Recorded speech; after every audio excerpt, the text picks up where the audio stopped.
अब इधर जब हम आए और कुछ ही दिन हुए थे कि हमारी रिपोर्ट आ गई, बहुत पीड़ा, बहुत कष्ट। तो उसकी जांच हुई तो पता चला किडनी दोनों फेल है।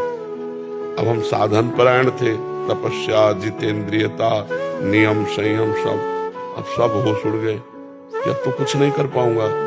उस समय जब हमारी किडनी खराब हुई, ना एक पैसा था, ना एक व्यक्ति था, ना एक इंच जगह थी। जिस आश्रम में रुकते वहां से निकाल दिए जाते थे कि इनकी किडनी खराब है, ज्यादा बीमार होंगे तो आश्रम को भार उठाना पड़ेगा। इसलिए पहले हमें कभी रोना नहीं आता था। बस जिद्दी स्वभाव, अपने कर्तव्य को निष्ठा से निर्वाह करते हुए क्या नहीं हम कर सकते, हम सब कुछ कर सकते हैं।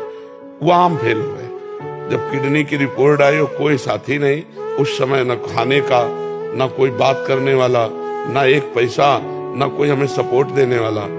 उस समय जब चारों तरफ निराशा ही निराशा थी और एक शरीर जिसके बल से हम भिक्षा मांग के खाते थे, साधना करते थे, उसकी भी किडनी फेल। तो अब उस हृदय को सोचो क्या होगा। मतलब ऐसी स्थिति, चलना मुश्किल था, मुझे आश्रम से निकाल दिया गया।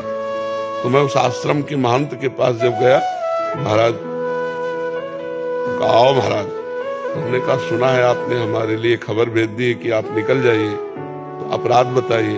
उनका कोई नहीं। उनका कारण बताइए। बोले कुछ नहीं कारण ऐसे, उनका आपको समझ में आना चाहिए कि मैं बीमार शरीर हूँ, कम से कम आपके यहाँ छत के नीचे तो पड़ा हूँ। हमारा कोई भरोसा नहीं है कि कब शरीर छूट जाए, तो कम से कम आप लोगों के बीच में। तो उन्होंने एक शब्द कहा, उनका मैं आपका ठेकेदार हूँ क्या? तो हमारी बस इसके आगे हमने फिर तुरंत पलट गए। हम कहा नहीं, ठेकेदार तो हमारे भगवान है।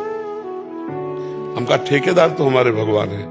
तो उनका 15 दिन का समय देते हैं आप। हमका 15 मिनट का, बस आश्रम जाना, झोला कांधे में टांगना है।